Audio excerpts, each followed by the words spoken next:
ranching is our life. I guess it means everything. During the calving season, it's the weather.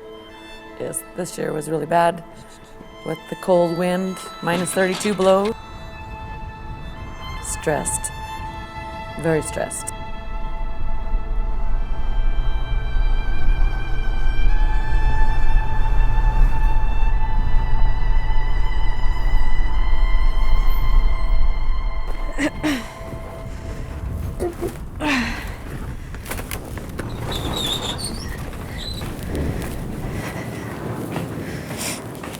My name is Georgie Bignell, and I live in Helmville, Montana. I'm 24 years old, and I work on the Bignell Ranch. And basically, I do everything that I guess a job has to offer on a ranch. I fence, I move cows, I doctor cows.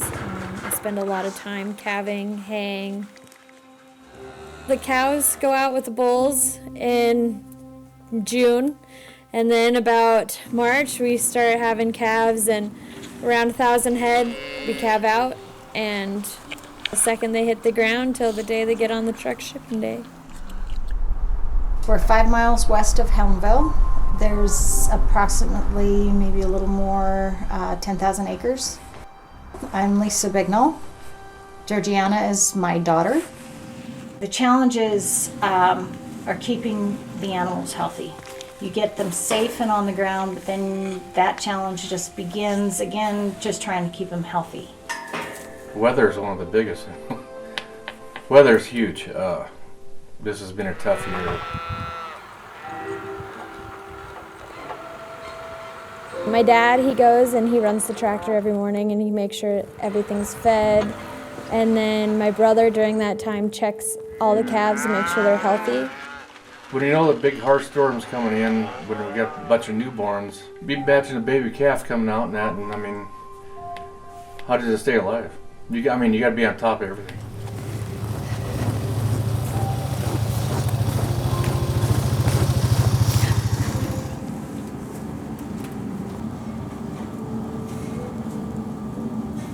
When you have a big calf and the cow isn't going to have it on its own, normally you go in there and make sure the calf is coming right. And if both feet are there, then right behind the both feet should be the head.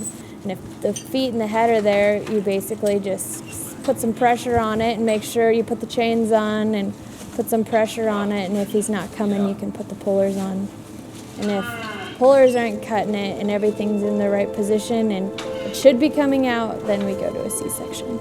So if we can't get it, it's an instant call for help on the radio. The radios are great. You can get somebody anywhere. And then my brother and my dad, they're really good at maneuvering and getting them out of there. Tyler, Dad, can you hear me? Yeah. We're gonna need some help. This is an awfully big calf. Okay, I'll be there.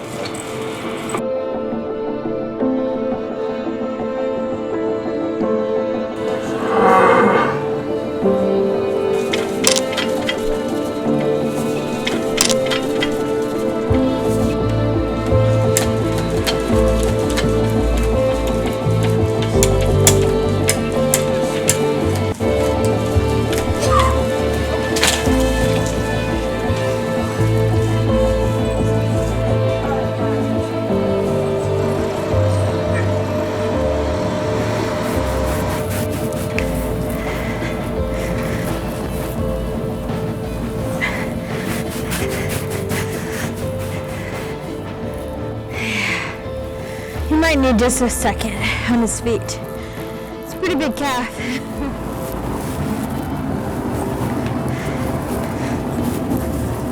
We bought a $4,000 heater that I bet the first 100 head of calves, 90 of them are in front of that heater, thawing out and drying off, and tried to keep them warm.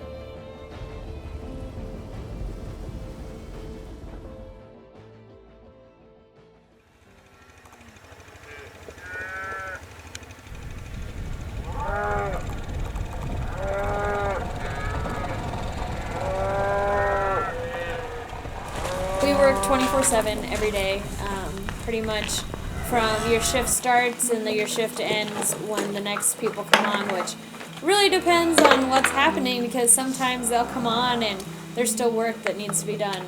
It doesn't matter what time of night. If they need help, you get called in, and there's just so much to do. There's checking, and then there's tagging and doctoring. And you bottle fed the... Yes. Oh shoot, I didn't write it on the board, but it was like, what time was that? Like, what time is it even? Is it like 7:31.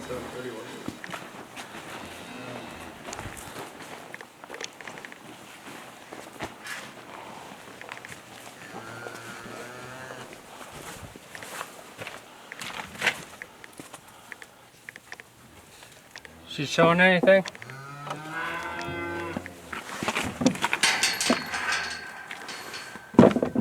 So that's the cow that's supposed to be calving. That was the one we just kicked out, and that one's been out. My name's Daniel Schatz, and I've been dating Georgie for a couple years, and I'm the hired hand here at Bignells Ranch. So night calving, that every hour you go out on a check to make sure cows are calving and they're not having any issues. And what you're checking for is making sure they don't have anything on their nose, so the airway is free when they come out. So when you drive by, I like to make sure that their head's out of, not in any mud or swamp, and she's loving on them and can breathe. Just let them be.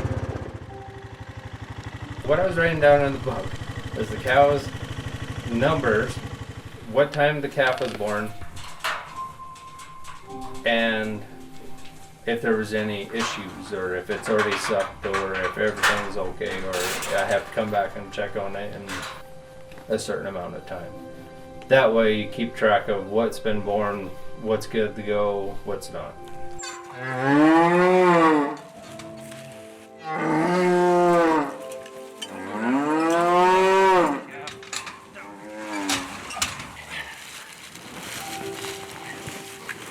And then on the board in the C room, you write all of your information down, so if anyone comes in when you're not there, they can kind of get the idea of what's going on out in the lot.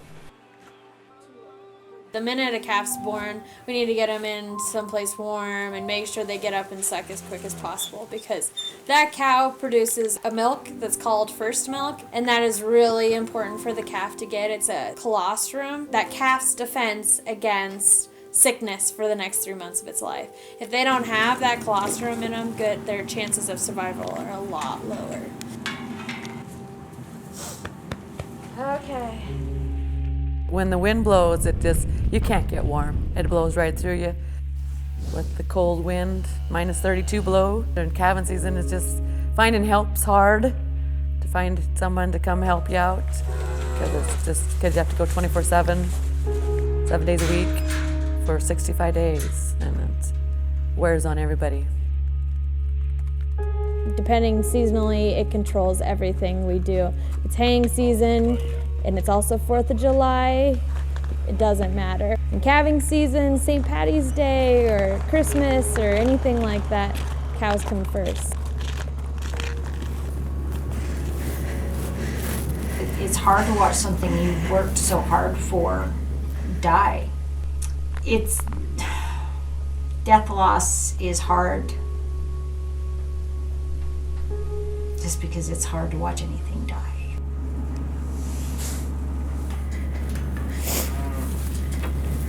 It hurts every time one dies, but you can't save them all. It hurts a lot more when you can understand it. Then you just get used to it over time, or it's a way of life. Out the door into the sunshine.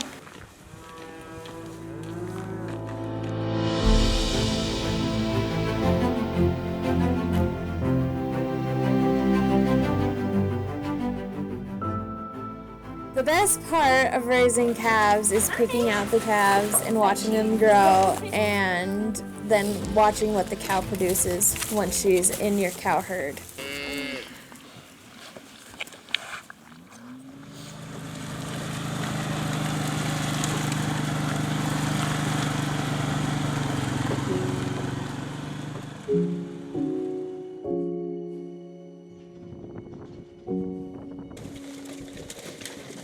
started with nasty storms, and then now we're getting rain and rain and rain, and no place to feed the cows and calves. When it starts to melt, it's really hard for the calves to walk through the mud.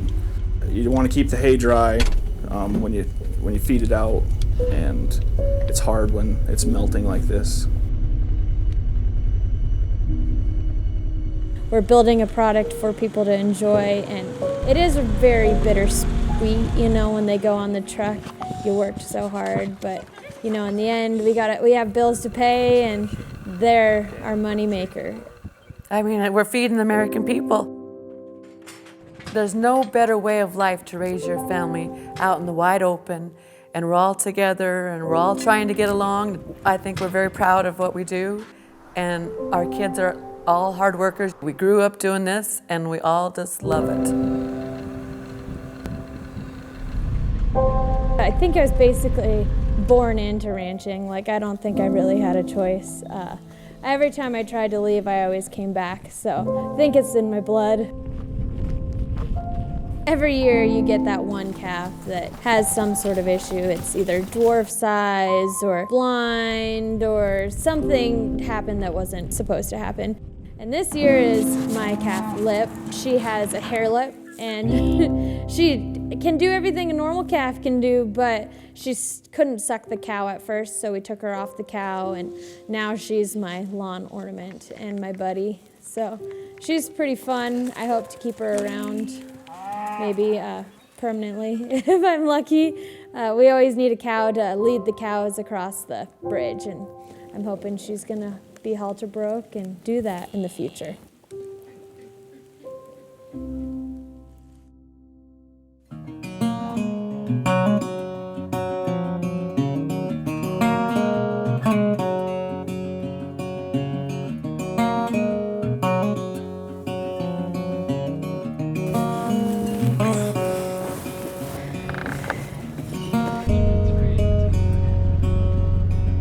He's working on it. If he can get one out.